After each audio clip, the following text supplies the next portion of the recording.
Thank you for joining us. Yeah, going here is. Welcome to the first work session for 2026. And what hopefully will be another year of great progress.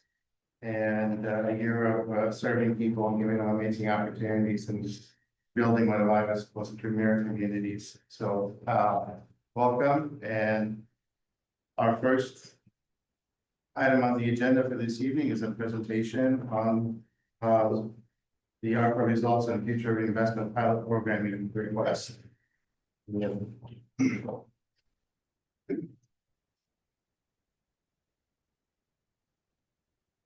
evening, Mayor and Council. Happy New Year. All right, well, to start out first meeting, we are going to be talking about our ARPA results. If you remember, about 3 years ago, maybe a little bit longer than that, Council had determined to use some of our ARPA funding dollars for housing rehab. We engaged then with ECI COG. Sarah Buck is here today. She took Tracy's position. We're really happy to have her as the director for Linn County Housing. She has many years of experience and has done some really great things, and we're going to take advantage of her along the way. So she's going to give you an update of that, and then I'm gonna touch back in just to tie up a few things and have a little bit conversation about next steps. Welcome to Team Marion. Thank you. Thank you, Kim, for the intro. Again, my name is Sarah Buck. I'm the director of the Housing Fund for Linn County, and we partner with ECCOG to do this program. Like Kim had mentioned, $530,000 was allocated by the City Council through those American Rescue Plan Act funds to create an owner-occupied housing rehab program that launched, I think, in September, end of August, September of 2023.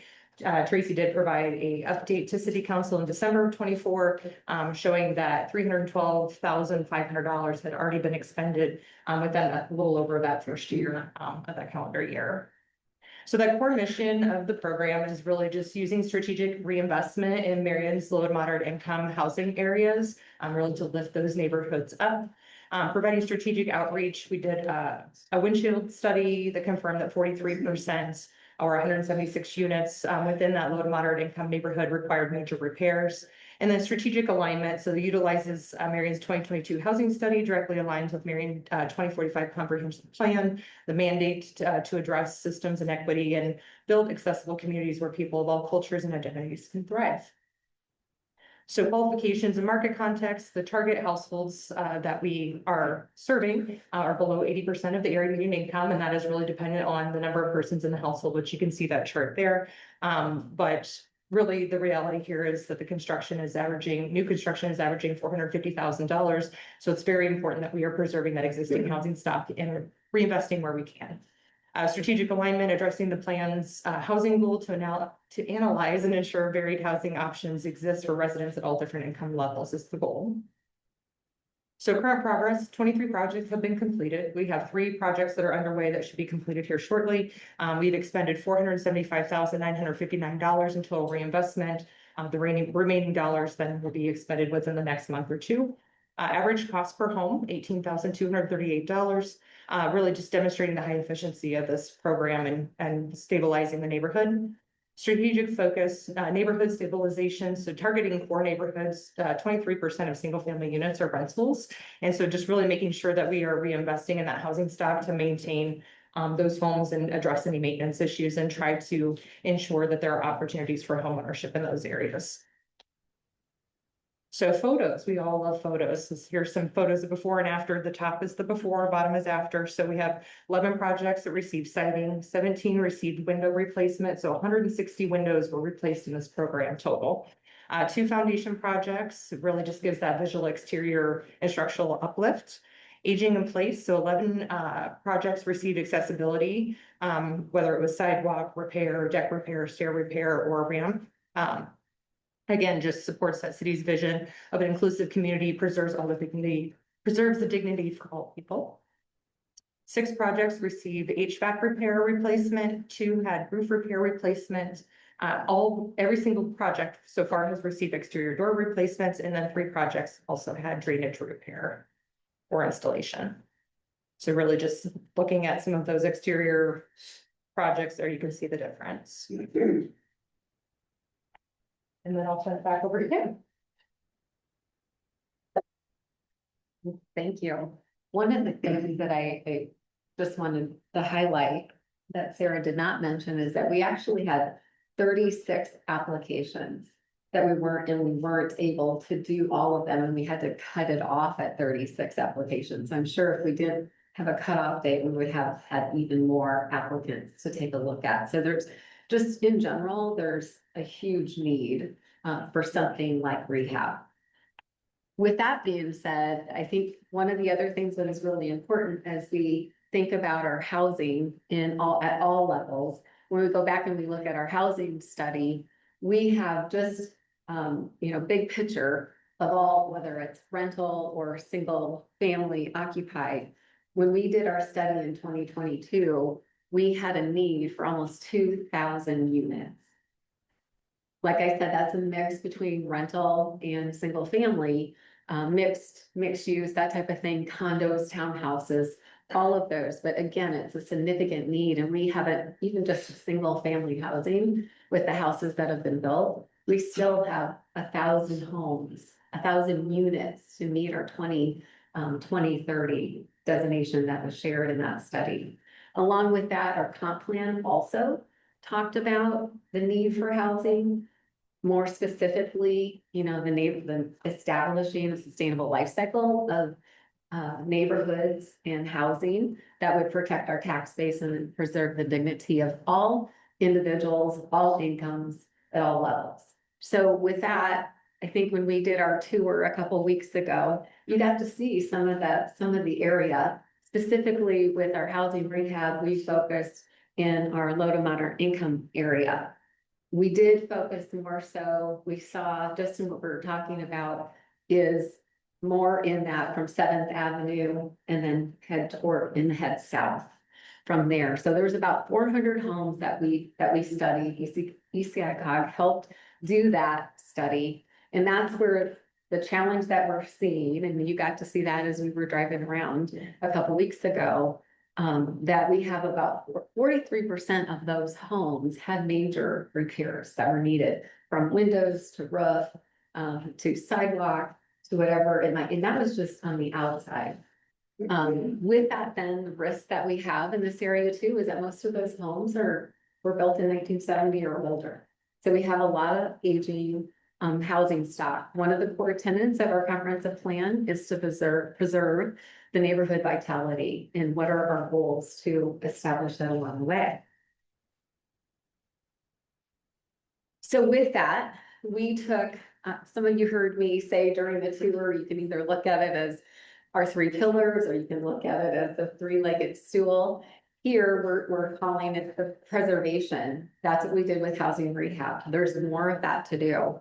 And then the next phase of that would be regeneration. And today that's more so what we're focusing on, just because of an innovative idea that we have between Medco and Travis Eagle from Onward Bank, and input from city staff on what those next steps are. So regeneration would be one of those. And then housing diversity, new construction, infill, which really also falls in to our comp plan. We spoke not too long ago, a couple months ago, about housing diversity. How do we change, the setbacks, where the garages go, different things like that, and not having just a row of homes that look the same.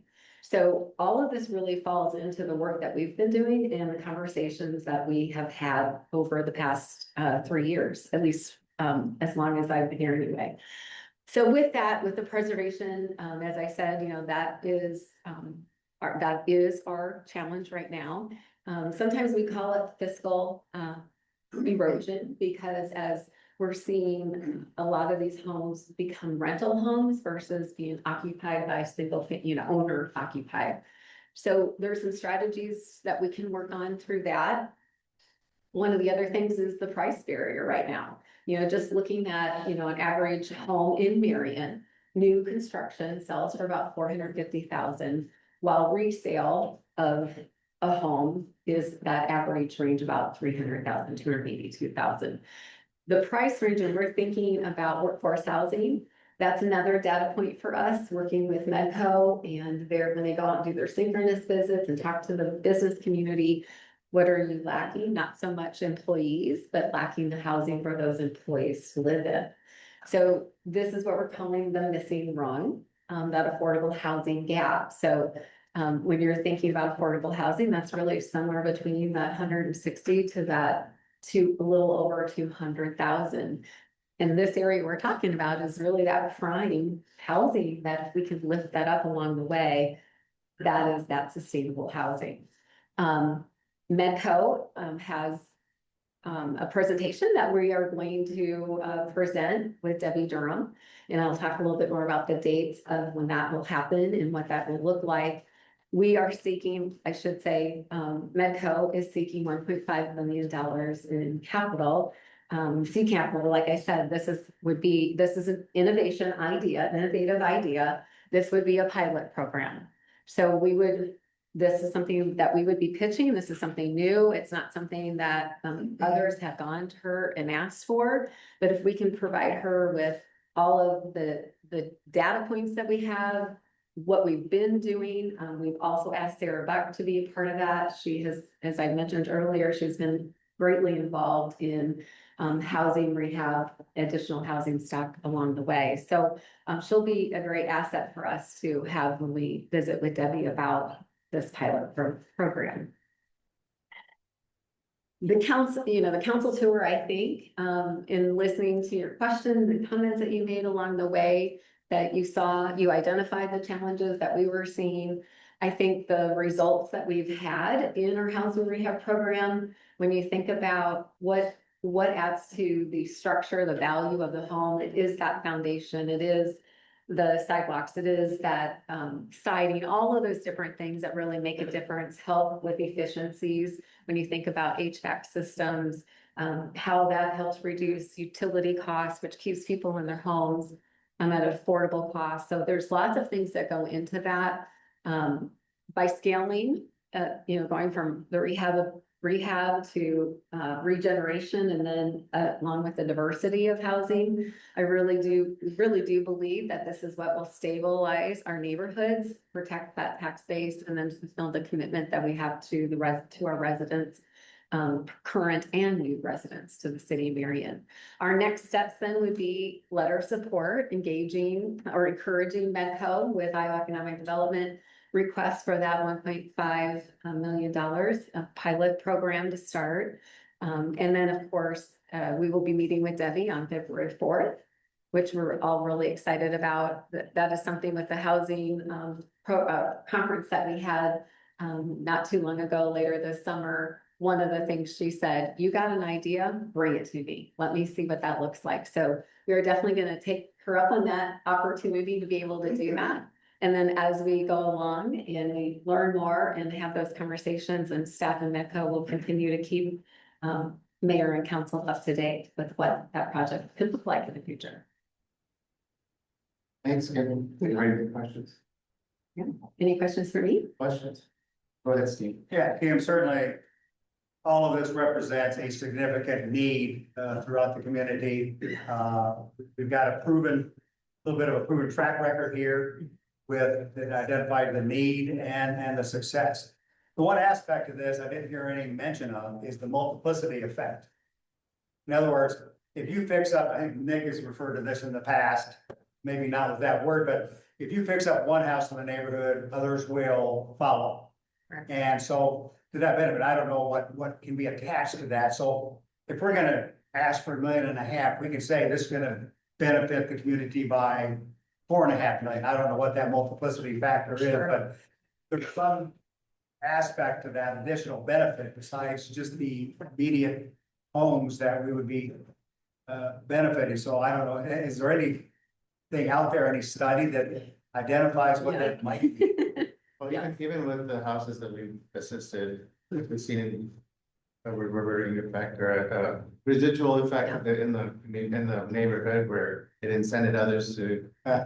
Yeah, I think we could definitely pull permit trends to see if other things have happened since some of our renovations have happened. But I think there is definitely a percentage that comes along with the number of additional dollars that get reinvested in addition to some of these programs that we could pull that have happened across the state. So I think there's some data points that we could definitely take to the state in that effect, but Absolutely. I think the other positive, just piggybacking off of what you just said, Steve, with, you know, it kind of like triple, you know, has that trickling effect that Right. others start improving their own homes. One of the things I think is really beneficial and a selling point to Debbie is the fact that between the city of Marion and the Marion Independent School District, if you think about the millions of dollars of investment that we have had, just even over the last 5 years, between the library building, the plaza, the improvements on Seventh Avenue, the water sewer infrastructure, the street rehab work that we've been doing, along with Marion Independent and the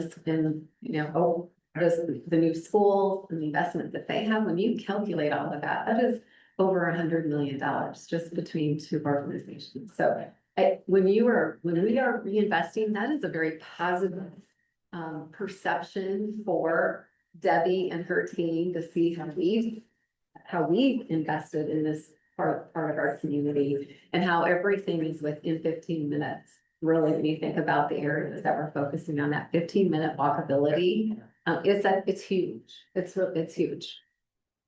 and I think this program will also leverage additional dollars that we have. So through different grants that we have through the state and federal government, that we can also show how we're leveraging all of those pieces as well. So if a family doesn't fit maybe the criteria of this program, maybe if it's the criteria of another program, but it's giving us the opportunity to really reach out to the individuals in these neighborhoods and have those conversations. And that really helps start that process and those conversations to figure out where they fit and what their needs are. And maybe they're wanting to sell and move on to a different, to a condo or something like that. And we're reinvesting in the property itself and that could be resold. Or maybe they want to stay and we're reinvesting in the property and they're staying in that home. But it gives us that ability to have that conversation. The program is very complementary Yes. to one another.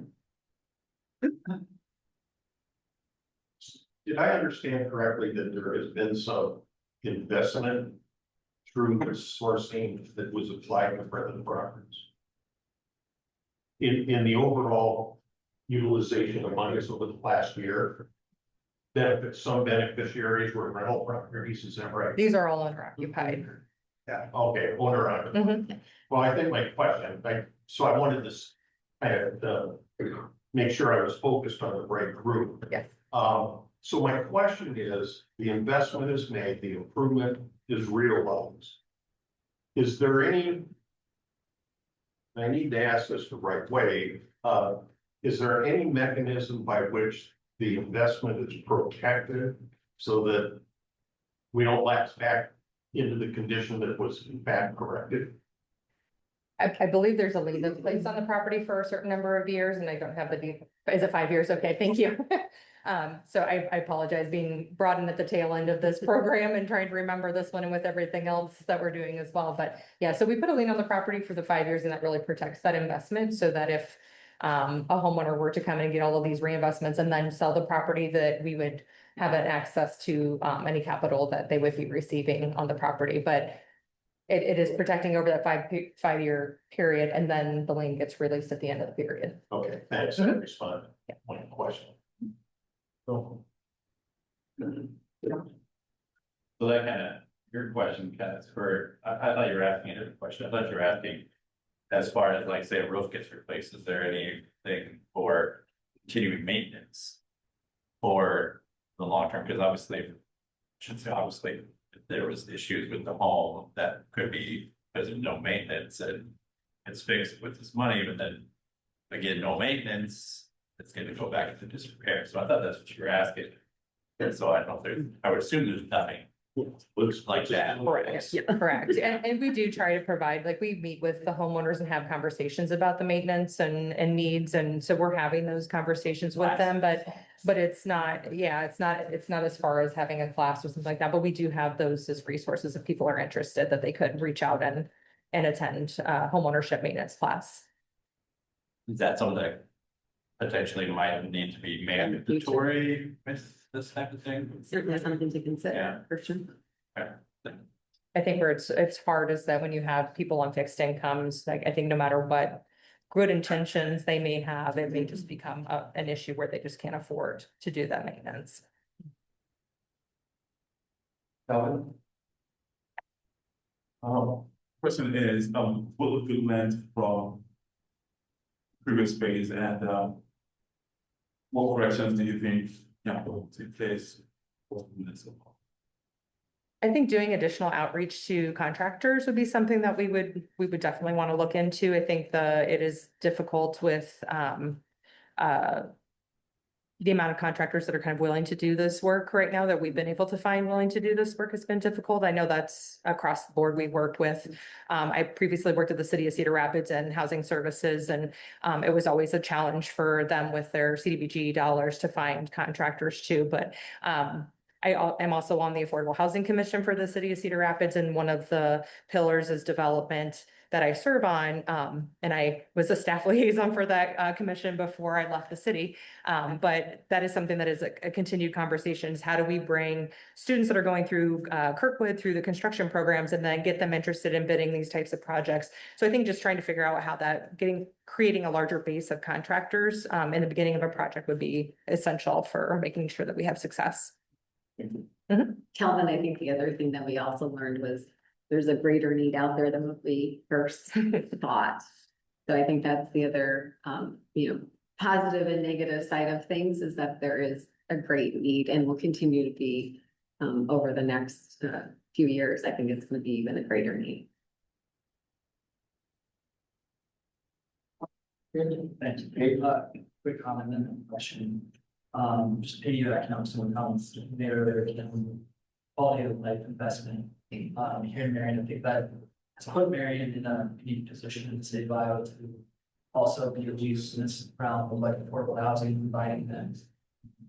I'm of the mindset that I think we as local government should be doing everything we can to empower next generation of homeowners and affordability. And I've said it before, I also truly believe that the south side of Marion is the future for young professionals and young families, especially because that's where affordability is going to be when we're able to get housing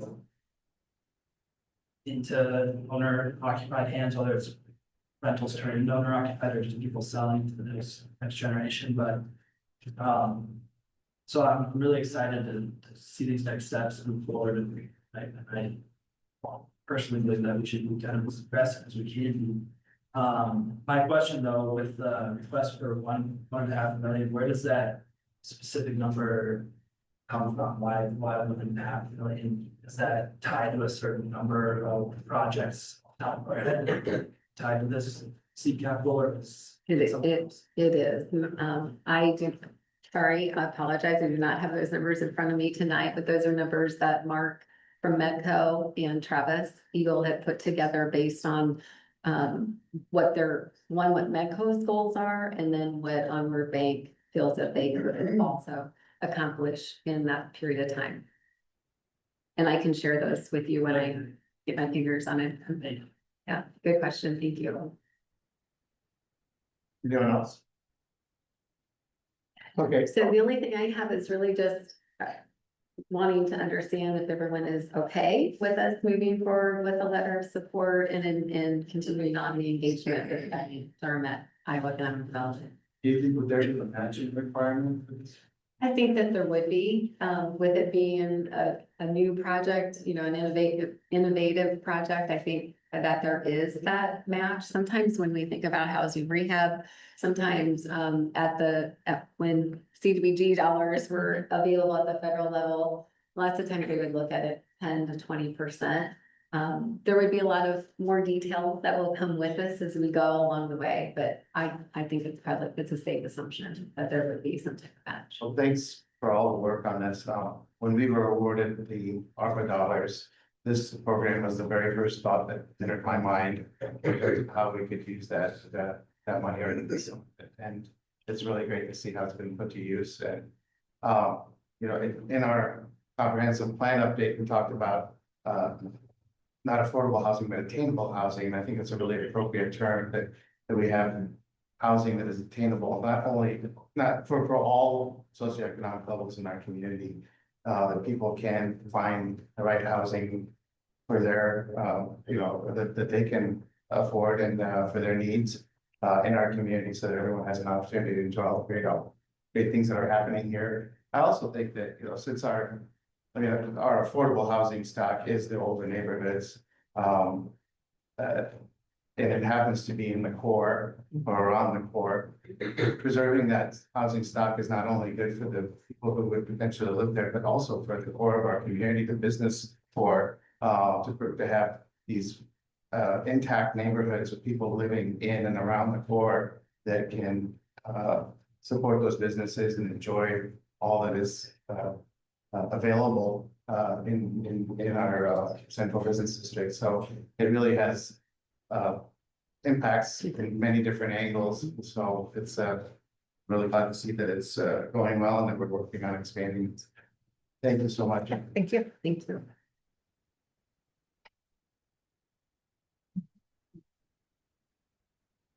All right, I'm going to Alright. next. Sue Lynn is next. Okay, our next item is a discussion on the sign regulations and the electronic message centers. So, Hello, I wanted to introduce Sue Lynn. I know you've met her once before. Tonight, this is her first presentation. And so. will be easier. Yeah, exactly. So Sue Lynn, she is our, one of our principal planners. So we're happy to have her here, and we're also love to talk to you about this next item. Thanks, Kim. Hi, good afternoon, Mayor and Council. This slide, the planning staff, we are seeking direction based on a letter we received requesting to make changes to our existing sign regulations related to electronics message centers, EMCs.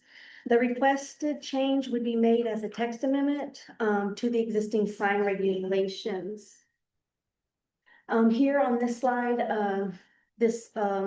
along with the letter we received are the a rendering of the situation now for the Giving Tree Theater and a proposed revision to their existing marquee signage. And so with this rendering and the letter that we received, this has prompted the staff to look into 3 options that would create a path forward to help with their situation. And so up on the screen are proposed options for consideration. One is our preferred option. It's to limit electronic message centers to a specific sign structure type, the marquee. 2 would be to limit electronic message centers by a zoning district. Or 3, limit electronic message centers by a special district overlay, like an entertainment district.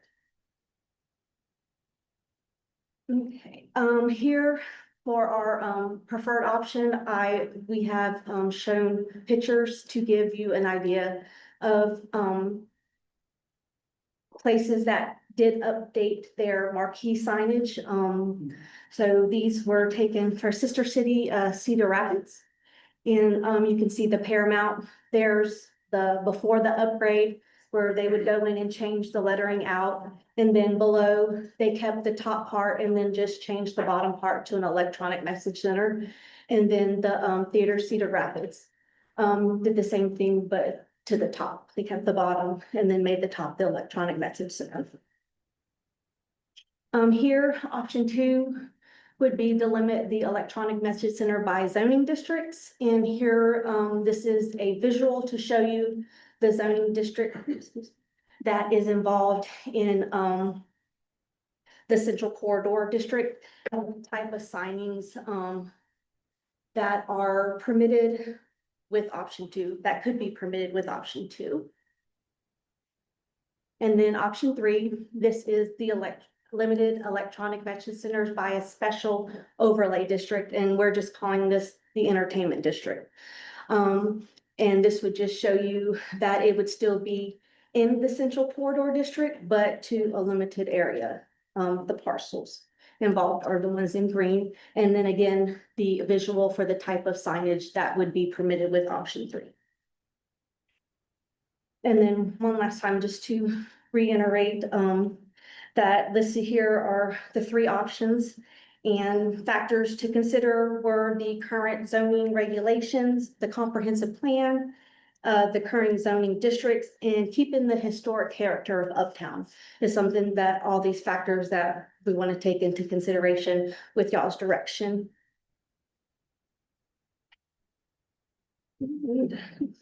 Um, yes. So yes, we are looking to sum it up. We are just looking for y'all's direction on a proposed option to move forward. Okay, You did a good job. thank you. So you can relax. Thanks. Before we have a discussion, I know that this could apply to many different businesses, but, given that we're focusing on this one request, I will stay out of the discussion and allow the mayor pro tem to, lead the discussion, given that I'm a part owner in that building, so. Can you go back to the previous screen before we open it up for questions by everybody? On option number one, does that cover the entire city? So there's no limitation on any district for option number one, that would include It's the entire gonna city? tie, well, it's gonna tie it to a specific type of sign structure, the marquee. So that would be for places that have that type of signage. One that extends out from the building. Yeah, Like- based on the sign regulations as it is proposed, yes. Okay. Okay. Gotcha. Right, okay, enough questions, sir? I'm gonna kind of piggyback on that, because this is where my questions are, and I'll just back this up. I'm a simple person, so you have to, reduce to this, I have to take it back to basics. First, I'll just say, I don't have any problem with changing, allowing a marquee type of sign outside for the Giving Tree Theater. I think it's a natural thing that we should be doing. I see that, and people expect it. Question I have is, are there regulations on when it's on? Yes, we currently regulate the part of the electronics message center that are allowed with the signs now within a monument sign or a billboard sign. And one of the current things that we do regulate would be your copy area, your illumination, the timing of the message. So those types of regulations would also apply to this electronic message center tied in with the marquee signage. So if I'm in the apartments, apartments across the street, well stated urban areas have a sign flashing, and you're trying to get blackout curtains because it's flashing in the room. There are times where that is off, or it be turned off at certain times. Yeah, we would like to apply regulations to that, yes, to keep in mind the surrounding area and how downtown does have that mixed use, the residential, things like that. So we would keep in character of what Uptown is, keeping to that character listing. Okay, so how does it work? And this is a little bit to Steve's question. I'm gonna jump way out and say, let's say the YMCA decides we're going to add a marquee over our door. And we're going to flash the sign, we're gonna put signage up there that's gonna talk about specials, whatever. Can I do that with this? Can I do that even if I apply for a marquee sign, then this would be applicable? Like when we talk, is it under option one? Can the business decide they want a marquee sign and put it up? Right, so that would depend on the direction, because of course, applicable to that would be the language that is written for the new ordinance or the amendment to the sign regulations. So that would be something to take into consideration. So that would be something we would be including in our language as we are working for the staff on what. Put back in that ordinance. Yes, I would say yes to that. That would be something that would be something we figure into our next steps if given the direction by council. Okay, do you have something to add to that, Ryan? It was, just, I think Susan covered it, we really, we're trying to gauge council's appetite for where and how much of this do we want to do. That's gonna help us give the framework to work with the planning and zoning commission to develop a work product and bring it back to council, discussion and direction, and if we need to go back and revisit it, it just kind of helps us get a little bit more clarity on what the council's appetite is for allowing this in different areas and throughout the community. Okay, so my next and the bigger question is, why not 2 or 3? What are the downsides? Why did the staff pick the first option? What are the downsides to the options 2 and 3 of limiting by zoning or? Well, zoning districts is the entire zoning of this within the city limits where this type of signage is allowed. So if you do it by zoning districts, then where each, based on the zoning regulations, where these types of signage are either permitted use or conditional use, would affect the overall. Here, if you do it by just a sign structure type, a marquee, that's a more narrow, it doesn't widen the scope of, if that makes sense. This is a way to. Sorry. Yes, so then can you go back to option 2 slide? This definitely. might help. So Sarah and the rest of the council, if you're looking at that zoning district map of the central corridor. So back in 2019, when these zoning districts went into place, we removed all electronic message centers within the central corridor zoning districts. That was to help preserve that historic character of the area. Within the comp plan, one of our undesirable features is to limit and make sure we're not having an overuse of electronic message centers. If we do it by either zoning districts, option 2, or even option 3, then an entertainment district. We're starting to get into those historic districts within our uptown area. On the screen within option 2 and option 3 are current legal non-conforming electronic message centers within our central corridor. It's just trying to limit those types of signage, so we don't have that overuse and performance or even that historic character. Thank you. Brad, you got a question? I did, thank you. Susan, just so I'm clear. If option 1 is utilized or enacted, ultimately then a marquee style display could be used in any appropriate commercial area in the city. Is that correct? Mhm. Okay, so really we're just focusing then on the marquee style of structure.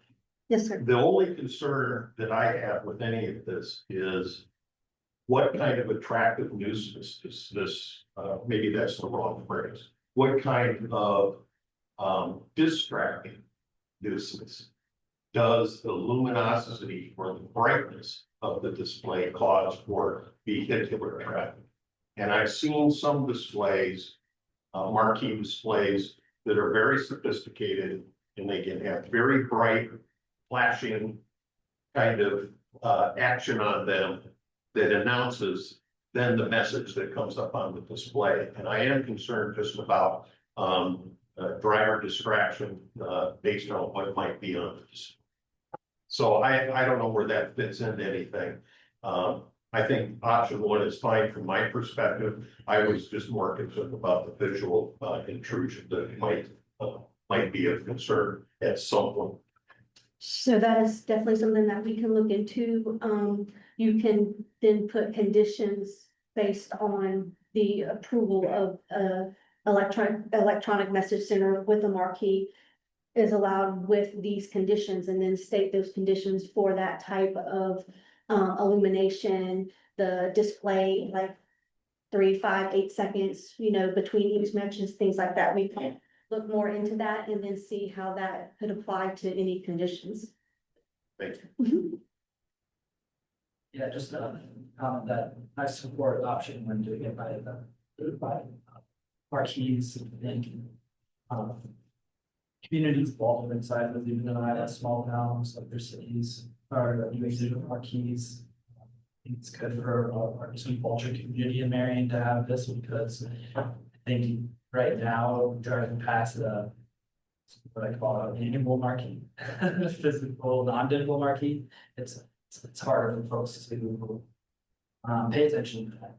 I don't really have concerns with, I don't expect it to be super bright, seeing other similar marquees in the area, but it'll be in my opinion, having this, it's more capable, to go attend shows, which then also gets people to go all around town and take advantage of businesses and restaurants. I think it's good as a good option. So just to clarify, so clearly we're talking about this because of one business, which we understand, I mean, that building has had a marquee there for a very, very long time. So I think everybody's in support of basically allowing them to replace that in some electronic format. But the way we're gonna write this is it's not just for that business, it could be for, to Sarah's comment, it could be for any business or nonprofit throughout the community, if they meet whatever criteria is developed in this regulation. Is that correct? Others can do it besides the Giving Tree Theater.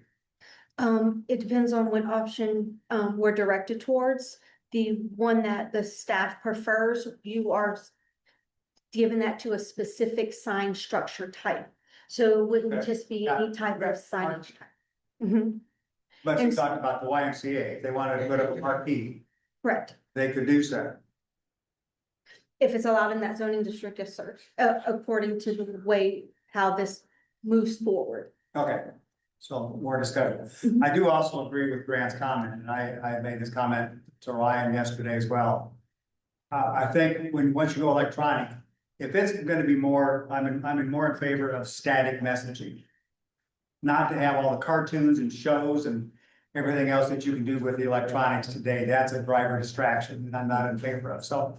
If they want to use it primarily for static messaging, I'm all in favor of, and certainly the Giving Tree Theater, 100%. Okay. Any more comments, Bill? Are there restrictions on marquees in specific zoning districts? So if whatever district they wanted to build a building, could they be stopped putting a marquee on? Because of what's the zoning district? Yeah, so currently, marquees are lumped in with our canopy and awning signage. With this, we would look at separating it out. And like Susan had mentioned, currently the only allowed electronic message centers are for your billboards or within a monument sign, so we don't allow anything today, on a building. And so we would apply those same kind of regulations for illumination, the time limit that the message has to stay on the screen right now is 8 seconds. We might look at increasing that or seeing what our other comparable cities do with that, just so we're kind of keeping everything the same. But yeah, if they wanted to do a marquee, if the business changed, if the marquee's there, they can still use that signage. As another question, would it be beneficial or even possible if just electronic billboards or centers that you call it, every single one that's proposed has to be approved individually? Through our sign approval process, yes. So. So it internally- would be no matter what.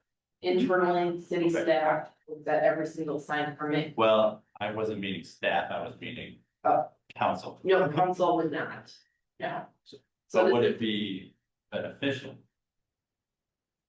No, I don't, I was just. Do you wanna get into those? I don't know, that's why I'm asking. Make sure that the code regulations, when they come forward, that they're including the elements that council is wanting to have regulated, so that we staff can do that work. I see, okay, thank you.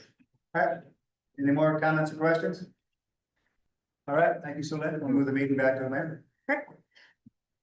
Hey, yeah, last item on the agenda is the agenda review for Thursday. We have one item that's marked on the last page, and that's Nicole. You know, we'll go back and see those questions.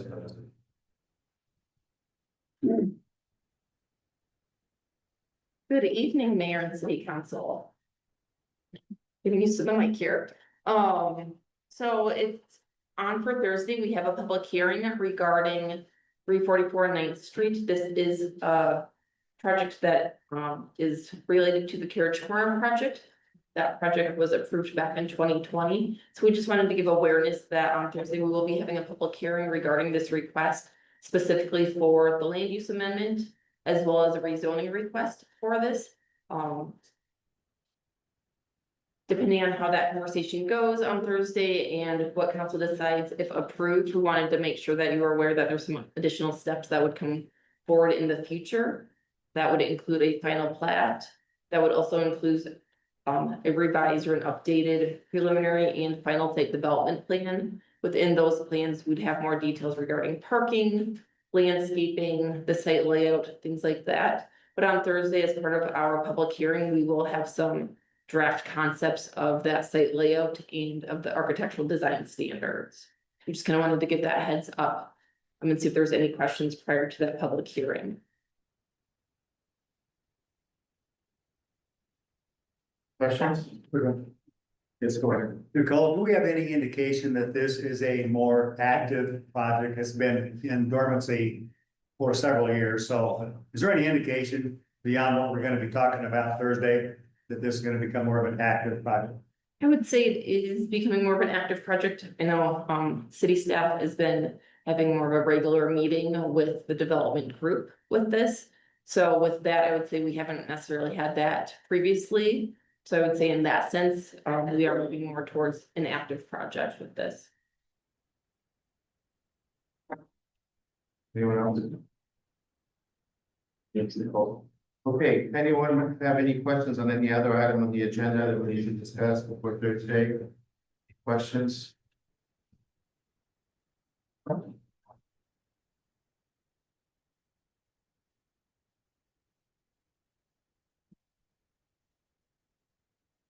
None?